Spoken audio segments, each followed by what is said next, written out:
kita mau melebur negara ini menjadi negara bersama, aturannya harus satu untuk semua. Semua untuk satu.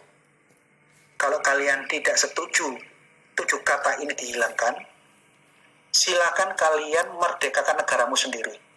Kami Jadi gini guys ya, ini belum apa-apa udah mengancam gitu. Jadi kalau nggak mau 6 kata ini dihilangkan, merdekakan negaramu sendiri. Ini udah mengancam nama guys. Itulah saya katakan sebagai minoritas nggak tahu diri ya, udah minoritas ngancam-ngancam pula gitu kan. Ini nggak elok guys ya. Dan mereka perlu tahu ya, sebenarnya kalau kan ini kan kewajiban menjalankan syariat Islam bagi pemeluknya. Kan umat Kristen tidak menjalankan syariat Islam gitu, hanya bagi umat Islam saja. Nah itu sekarang sudah terjadi ya. Hukum nikah kan itu umat Islam pakai syariat sendiri gitu kan. Mereka nikah tidak di gereja gitu kan, mereka nikah di sesuai dengan hukum Islam gitu kan, hukum warisan juga gitu kan. Jadi ini saya katakan ya guys ya, orang itu ikut aja yang banyak gitu kan. Jangan dikit-dikit ngancam-ngancam gitu, itu menurut saya nggak bagus guys. dengan negara-negara monarki di Indonesia Timur, kami akan merdeka sendiri-sendiri tanpa harus bergabung dan meleburkan wilayah dengan Anda. Nah, sebenarnya kalau hitung untung rugi, ya untung mereka gitu. Untung orang-orang ini, orang-orang siapa Gasepelo. Kenapa? Mereka sedikit ya. Mereka dikit minoritas ya. Kaum muslimin banyak, mayoritas 90% lebih waktu itu ya, 95% asal saya itu. Nah, kalau dilebur pakai hukum bersama, ya menang mereka, enak mereka gitu. Paham ya? Di sini. Nah, kalau dilebur tuh mereka yang untung gitu. Ya dong. Nah, kalau pisah ya, itu adalah bayangkan ya. Kalau pisah ya, coba mereka pisah ya. It's okay, pisah gitu kan. Yang gabung Muslim aja. Ada bayangkan berapa luas kekuasaan itu ya, wilayah kaum muslimin dari Sumatera, Aceh sampai kemana itu? Sampai ke Sulawesi ya. Itu sudah besar guys. Yang non Muslim berapa sih daerahnya, wilayah gitu kan?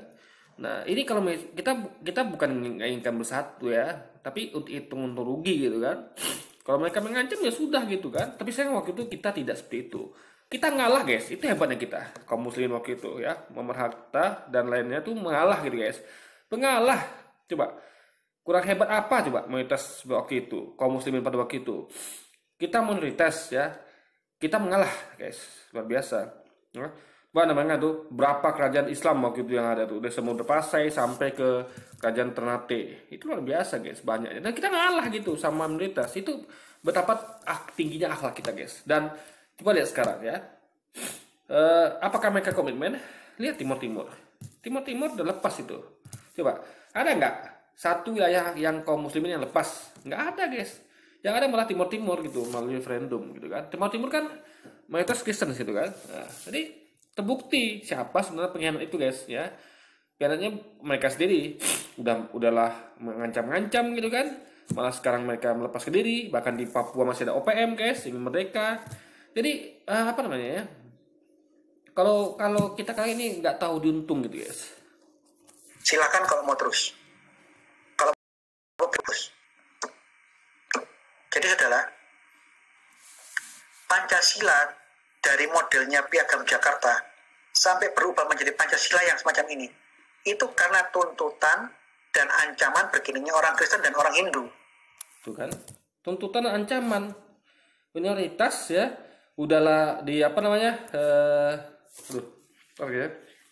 udah minoritas di perang melawan penjajah Belanda Portugis pun sahamnya dimiliki oleh kaum muslimin. Kita yang paling banyak rugi guys ya, korban nyawa, harta ya kan, kita paling banyak meninggal gitu, paling banyak mengorbankan segalanya kaum muslimin ya. Anda bayangkan itu coba, ruginya kita. Yang kita lawan kaum kafir pula lagi, Portugis Belanda dengan dengan misinya menyebarkan gospel guys. Ini luar biasa ini. Samuel Latuharhari dari Saparua dan Samuel Ratulangi dari Manado dan Alex Latuharhari dari Saparua bersama perwakilan Hindu dari I Gusti Kertapuja dari Bali datang. Kalau kalian mau mendirikan negara dengan pikiran aturan seperti ini, silakan dirikan negaramu. Kami akan memerdekakan wilayah kami, negara kami, kerajaan-kerajaan kami, tanpa bergabung dan meleburkan wilayah kami dengan kalian. Lah kok enak? Kerajaan-kerajaan monarki kami, raja-raja kami minta lebur menjadi satu dengan wilayah-wilayah kerajaan kalian. Kemudian kalian membuat aturan yang diskriminasi. Ada 2 macam aturan. Loh, diskriminasi di mana? Ya, kewajiban melaksanakan syariat Islam bagi pemeluknya gitu. Itu bukan diskriminasi gitu. Itu adalah sikap agama sejati gitu. Nah, kalau kalian kan mau nuntut juga kewajiban melaksanakan agama bagi penganut Kristen, silakan. Tidak dilarang, Kristen laksanakan agama kalian gitu, syariat agama kalian gitu. Nggak dilarang, guys. Jadi mereka ini tidak mau diajak ke agama gitu. Ketika kita kaum muslim itu sangat soleh ya, menjunjung tinggi agama, mereka malah meninggalkan agamanya gitu. Ini macam apa gitu, guys? Kan bagi kaum muslimin, saya Islam bagi Islam bagi pemeluknya, bukan pemeluk yang bukan Islam yang dilaksanakan saya Islam gitu. Kalian pakai syariat kalian sendiri gitu. Nah inilah guys ya, logika pikir mereka ini nggak jalan pada waktu itu, guys. Untuk Islam seperti ini aturannya, untuk non Islam seperti ini. Nggak mau. Tuntutan wakil-wakil Indonesia Timur dan dari Bali, I Gusti Ketut Puja, disampaikan oleh wakil dari Jepang kepada Bung Hatta. Malam itu Soekarno-Hatta menghadap kepada mbahnya Gus Dur, Kiai Hasyim Asy'ari. Dia bilang, Kiai, kalau ini tidak dihapus, kita hanya bisa memerdekakan wilayah-wilayah yang sepakat dengan ini. Negara-negara di bawah kekuasaan Angkatan Laut Jepang, yaitu Kalimantan, Bali, Nusa Tenggara, Sulawesi, Ambon, NTT, mereka akan mendirikan negaranya sendiri, tidak mau bergabung dengan kita. Akankah kita terpecah atau kita bersatu menjadi negara yang besar? Dalam waktu yang bikin pecah kan orangnya sendiri gitu. Kita sudah mau bersatu, kaum muslimin waktu itu mau bersatu gitu. Nah, kita menuju ke agama gitu kan. Kalau mereka pakai syariat agamanya silakan gitu. Tapi mereka nggak mau, guys. Mereka mau menjadi liberal gitu kan. Relatif singkat, Kiai Asy'ari setuju. Faktanya malah dipakai itu adalah hukum Belanda, KUHP. Jadi yang dipakai malah hukum penjajah. Saya tahu ya, kitab hukum pidana itu, kitab umum hukum pidana, KUHP, itu diambil hukumnya Belanda, hukumnya penjajah yang menyebarkan dengan misi gold gospel glory, guys. Luar biasa. Jadi sebenarnya gini ya, mereka ini cerdik gitu, curang ya. Sebenarnya hukum Belanda itu adalah hukumnya kaum kafir. Hukum Belanda, guys, hukum penjajah gitu ini pakai KUHP. Jadi itulah pandai mereka. Ketika kita mau hukum Islam, untuk itu pun hanya untuk umat Islam ya. Jadi hukum Islam untuk umat Islam, umatnya silakan pakai hukum mereka. Tapi mereka malah mengenakan kita terhadap hukum kafir ya. Ingat, KUHP itu hukum, bukan hukum Muslim. Kalau bukan hukum Muslim ya, bukan hukum Islam, pasti hukumnya non Islam. Jadi makanya KUHP itu banyak yang hukumnya itu ya tidak adil, guys ya. Anda bisa bayangkan ya. Kayak kemarin nenek-nenek itu aja yang mengambil di hutan itu ya, itu pernah ada itu kasus ya, di penjara, disidangkan padahal dia orang miskin gitu, nenek-nenek gitu kan. Tapi koruptor, lihat sekarang kalau sikut masih bebas itu. Intinya adalah guys hukum KUHP itu tidak membuat jera orang untuk melakukan kejahatan. Anda lihat banyak kejahatan di Indonesia ini kan, karena pakai KUHP. Coba di Brunei, Anda ke Brunei itu ya, Anda nggak berani macam-macam, guys. Itu LGBT nggak berani hidup di Brunei. Kenapa? Hukumannya keras gitu, guys, tegas gitu, sehingga membuat orang tuh kapok dan nggak mau melakukan kejahatan atau melakukan penyimpangan seks, guys. Jadi KUHP ini karena hukum buatan manusia itu jauh dari kata sempurna ya. Sementara kita punya syariat Islam yang merupakan hukum dari buatan dari Tuhan pencipta alam semesta, yaitu Allah SWT, guys. Tapi itulah, kita malah mengikuti hukum manusia KUHP dibandingkan hukum-hukumnya Allah, guys. Dengan permintaan desakannya umat Kristen. Ini bukan pemberian, ini desakan. Kalau you mau memerdekakan negara ini dengan konsepmu seperti itu, ada undang-undang untuk Islam sendiri, undang-undang untuk agama lain, ada itu pemberian ya. Jangan katakan bukan pemberian. Pemberian dengan dipaksa, ingat ya. kita memberikan itu ya, mengganti itu dengan paksaan, ancaman. Ingat itu ya. Jadi bukan dengan cara baik-baik. Ya, jadi cara mereka ini nggak elok guys, dengan mengancam, memaksa gitu kan. Nah, jadi memang jadi ada yang sering nuduh kalanya kaum muslimin Islam itu suka memaksa gitu kan. Katanya maksa inilah, maksa itulah, masa masuk Islam lah. Padahal faktanya mereka memaksa, mengancam gitu kan. Jadi sekali lagi guys ya, tujuan kalian tuh salah semua guys. Di sini aja ketika baru merdeka aja mereka sudah main ancam, mereka sudah main paksa. Dan kita lihat kita betapa kita tingginya akhlak kita. Kita ngalah guys, sebagai mayoritas kita kalah. Supaya kita bisa melakukan apa yang kita mau, kata kita mayoritas, tapi kita ngalah. Ingat, kita paling banyak ya bercucuran darah ya, keringat, air mata dari 3,5 abad dijajah Portugis Belanda, yang jajah pun orang kafir pula gitu. Dengan slogan Go Gospel Glory. Tapi kita jiwa besar, kita ngalah guys. Jadi mereka sudahlah menang banyak mereka guys ya. Udah mengancam, memaksa, memakai hukum Belanda pula kan, KUHP guys, peninggalan Belanda, luar biasa ini. Diskriminasi. Merdekakan negaramu.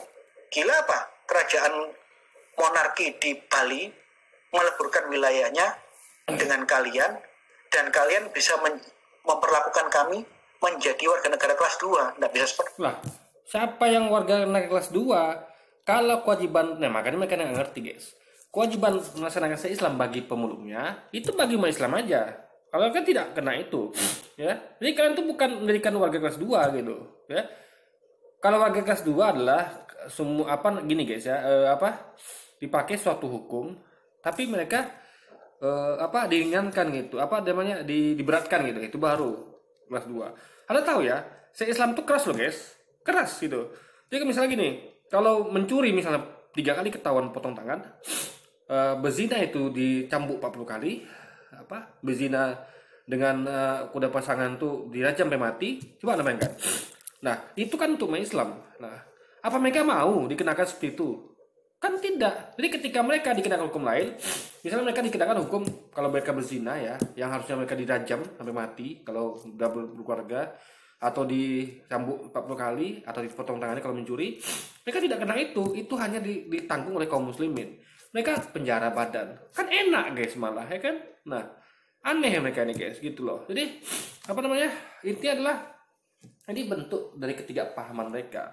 Justru ketika mereka melihat itu, mereka akan tahu. Jadi karena beratnya hukuman yang dihadapi kaum muslimin, kalau mereka macam-macam dengan Islam, ya kan? Mereka sebenarnya bersyukur, gitu kan?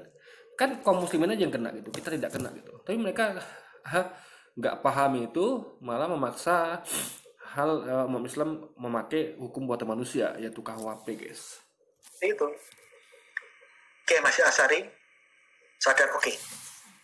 Kalau gitu hapus saja, daripada ribut, daripada tidak terjadi persatuan. Termasuk ketuanya. Ya, daripada ribut ya. Ini mereka memang cari keributan guys. Mereka memang suka mencari keributan ya. Coba pikir, udahlah mereka yang menjajah kan, umat Kristen kan. Mereka menjajah melalui melalui Belanda Portugis ya, dari Vatikan pula idenya gitu kan, dilaksanakan oleh kerajaan Kristen Portugis dan Katolik Spanyol gitu. Luar biasa nih guys. Banyak Muhammadiyah Ki Bagus Hadi Gondokusumo, yang mana di dalam rapat BPUPKI berkali-kali, dialah yang paling banyak mengusulkan negara Indonesia harus menjadi negara yang berasaskan syariat Islam. Ketua Muhammadiyah kala itu Ki Bagus Hadi Gondokusumo.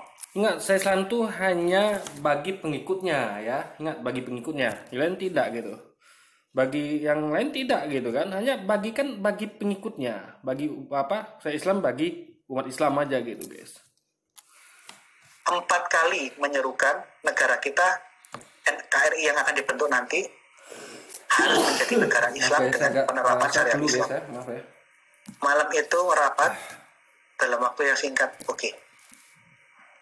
7 kata ini harus dicoret dengan beberapa koreksi yang lain. Nih. Jadi itu bukan pemberian, bukan belas kasihan. Lah, itu namanya pemberian dan belas kasihan juga. Kenapa ya? karena dipaksa, diancam guys, ya. Kalau nggak diberi berarti nggak jadi itu bakso itu, ya. Ingat, bisa gini nih, ya lagi aja lah. Saya mau menerapkan hukum ini nih, tiba-tiba ada yang ngancam, ya, ngancam. Nah, apa karena saya nggak kasihan atau apa karena saya nggak memberi itu, kalau saya kasih kabulkan mereka, gitu guys.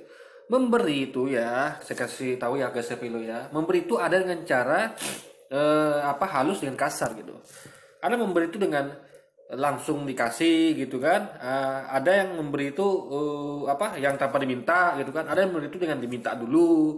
Kan ada yang memberi itu dengan diancam dan dipaksa guys. Luar biasa ini. Jadi memberinya ini ya bukan dengan sukarela kaum muslimin. Kita nggak sukarela gitu. Kita dipaksa guys, diancam gitu.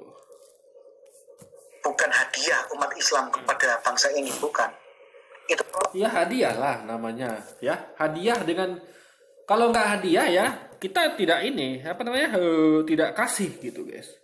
Ini mereka ini nggak tahu terima kasih, udah kita ngalah gitu kan, masih dikatakan bukan pemberian, bukan hadiah gitu. Luar biasa mereka ini guys. Padahal kita tuh mayoritas loh, 95% lebih, coba bisa kita ngalah sama mereka gitu, tapi masih dikatakan mereka ini tidak tahu balas budi guys, ya tidak tahu balas jasa.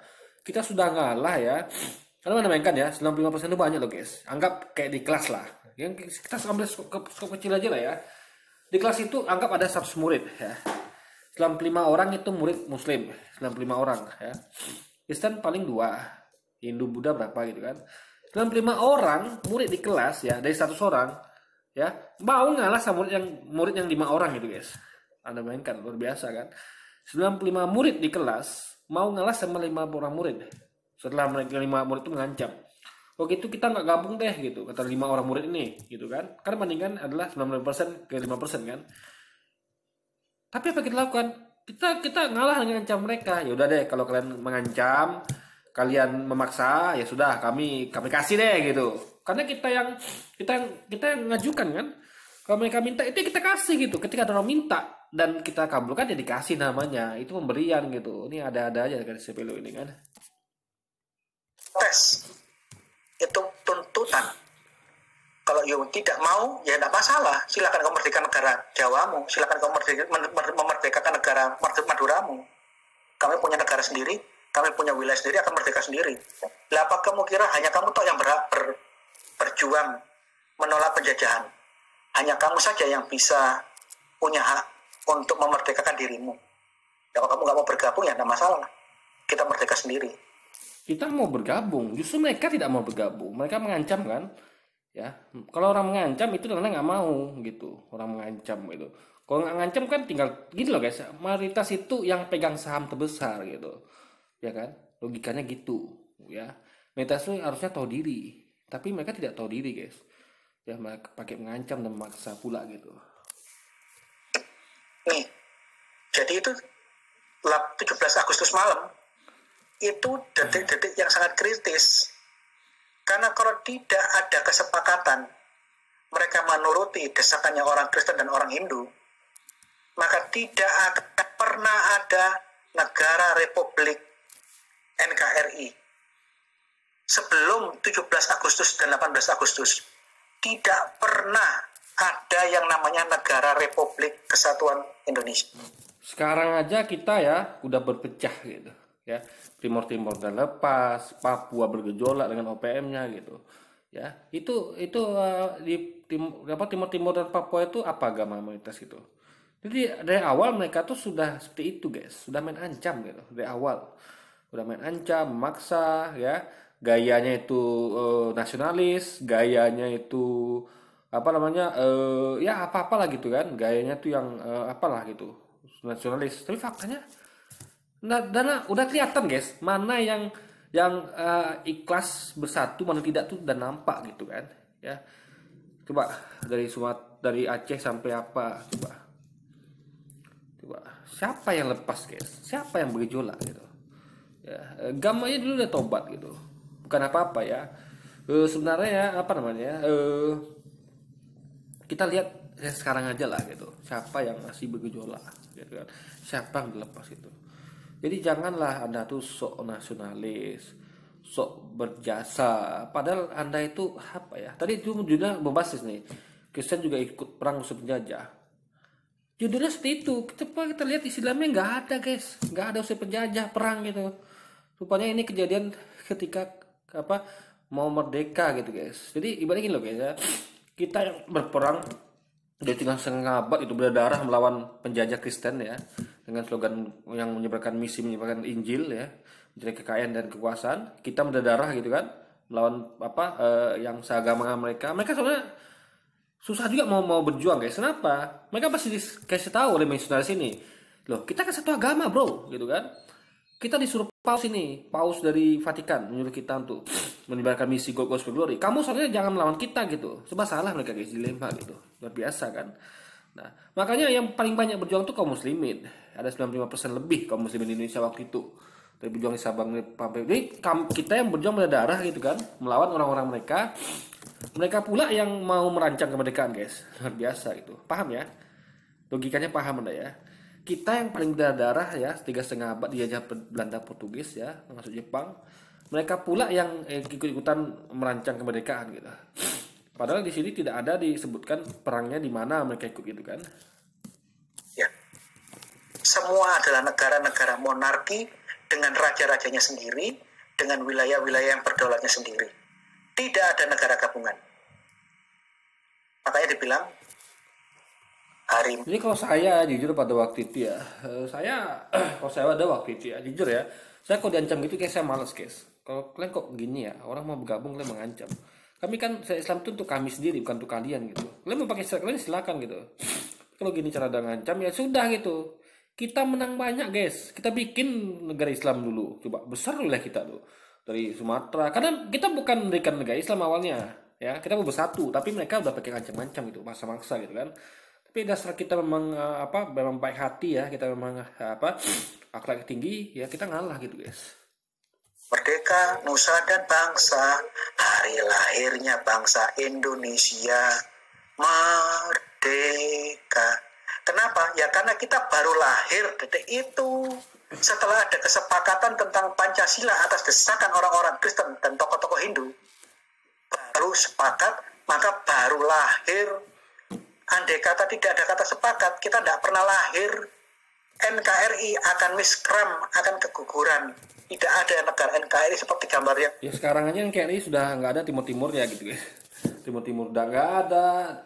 Di Papua masih ada OPM itu guys. Waktu-waktu terus bergejolak, terus waktu-waktu bisa lepas juga Papua itu guys. Kita nggak hati-hati dalam mencermati ya. Jadi apa bedanya dulu dengan kita mengalah dengan tidak gitu. Toh akhirnya lepas juga gitu kan. Kalau sampai di Papua lepas ya, OPM lepas itu timur-timur itu, di Papua itu, ya sudah gitu. Jadi dulu itu harusnya kita kalau gini caranya ujung-ujungnya seperti ini ya dulu kita harusnya tidak usah ikut sepakat dengan mereka gitu. Karena mereka pun caranya nggak elok dengan mengancam, dengan memaksa guys. Ada di depan mata kita ini semua. Wilayah bekas daerah jajahan Angkatan Laut Jepang, Bali, Kalimantan, Sulawesi, NTB, NTT, Ambon, Sanggata Laut akan merdeka sendiri-sendiri. Apakah mereka menjadi satu bangsa? Saya tidak tahu. Atau mereka akan memerdekakan wilayah kerajaan monarki sendiri-sendiri? Ingat ya, wilayah kalau dulu bersatu ya, dengan gampang Islam akan ngajak bersatu. Ini Kalimantan, Sulawesi, NTB ya, itu akan bersatu dengan NKRI gitu. Karena kaum muslimin juga isinya gitu guys ya. Yang menentang itu kan Bali ya, kayak NTT, apalagi sebagian Sulawesi. Dan Sulawesi pun mau